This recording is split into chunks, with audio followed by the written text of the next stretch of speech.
Hey guys, I'm Josh, one of the coaches here at Par for Success, where we bring you the science of golf performance.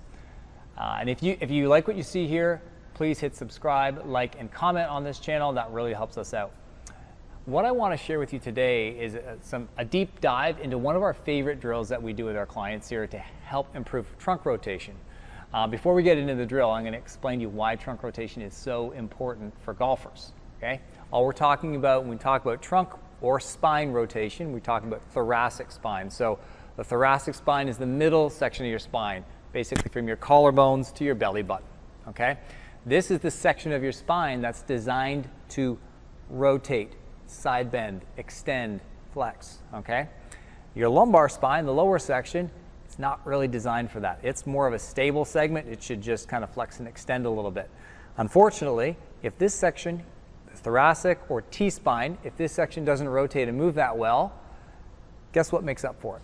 Lower back. Okay, so if you want to take some stress off your lower back, we need to make sure we've got good spine rotation. So in our home assessment test, which there's a link and description for, you can check that out, we need at least 45 degrees of rotation in each direction. That's the bare minimum. That is a non-negotiable. If you have 45 degrees or less, you're putting yourself at risk for injury. Like I talked about, you might just be dealing with chronic back pain just because your spine doesn't rotate. We're going to help you with that. So 50, 60 degrees of rotation in each side is what we'd like to see. And that is going to allow you, if you have more spinal rotation, trunk rotation, it's going to allow you to make that shoulder turn that they talk about in golf. It's not your shoulders that are turning, it's your trunk.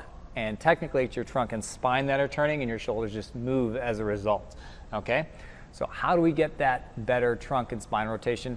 I'm going to get into that with you right now. We need to first talk about something that you might not think is really important, but it is crucial when we're doing this drill, and it's your breath. Okay? So think of your rib cage as sort of a canister. Okay? The rib cage is attached to your sternum at the front. It's attached to your spine at the back. So the ribs are attached on both sides. If we breathe really deeply and expand that canister, okay, laterally, so when I take a deep breath here, you'll see my hands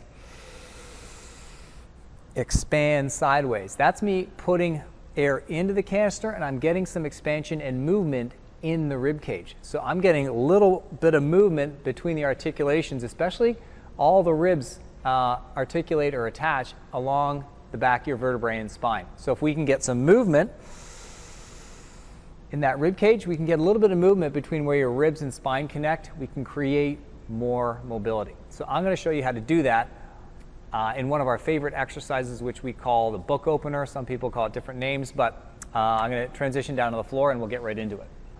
All right, so I'm down on the floor, got my foam roller underneath my back horizontally, and it's just beneath my shoulder blades. We're going to warm up the muscles in between your shoulder blades and in that T-spine area. So we're going to do some foam rolling here. All I'm going to do is cradle the neck with the hands. So I am not pulling with the hands. I am just cradling the neck, and the chin stays neutral. Okay, so we're not looking up to the sky like that. You can see I'm hyperextending the neck there. That doesn't feel so good. So I'm supporting the neck. Now I'm going to push my feet through the ground, lift my butt off the floor a little bit. I'm just going to do some slow little rolls up and down the middle part of the back here. So I'm getting right between the shoulder blades, and it's really important that I squeeze the elbows together because that exposes the tissue in the mid to upper back. Okay? If I pull my elbows back this way, I can feel my shoulder blades come apart. That's going to block a bit of access to those soft tissues in between the shoulder blades. So really important here. It's a small tip, but it's an important one to bring the elbows together so we can expose that soft tissue in the mid to upper back. And I'm just going to roll up and down the spine gently just to get that area loosened up. If you wanted to be more aggressive, you could use a double lacrosse ball like that little peanut. That's really going to get in there. But if you're just starting out with this, the foam roller is totally fine.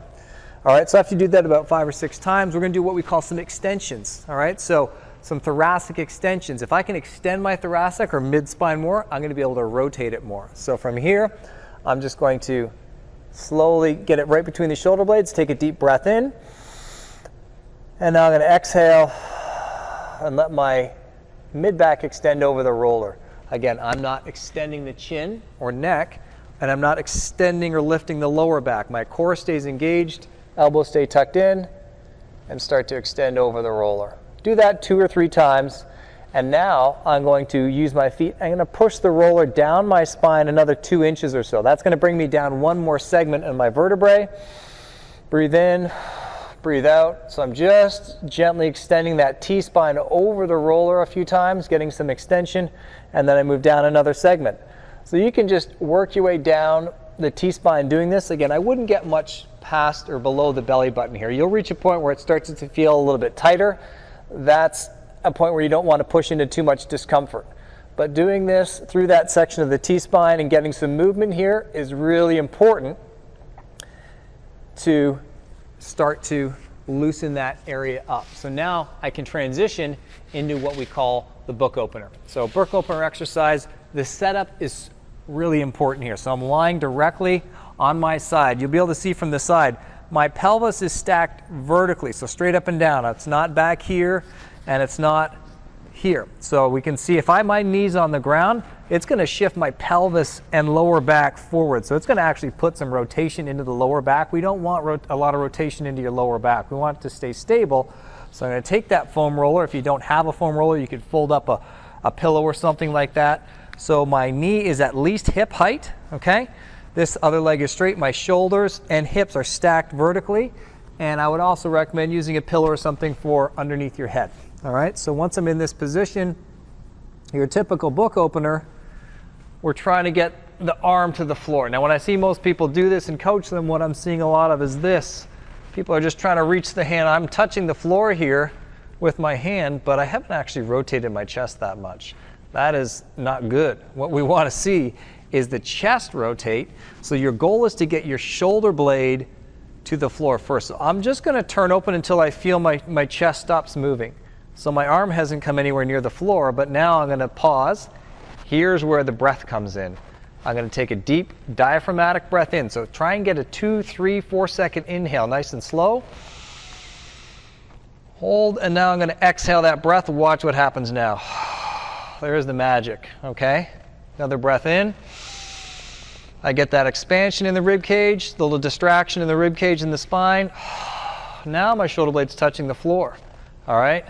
And my arm, the back of my arm's touching the floor. The hand is the last thing to touch the floor, okay? So then we can repeat it. So when you're doing this book opener, open up to where your body stops turning, then breathe. Inhale, exhale. Inhale, exhale. And you notice my face is nice and relaxed here.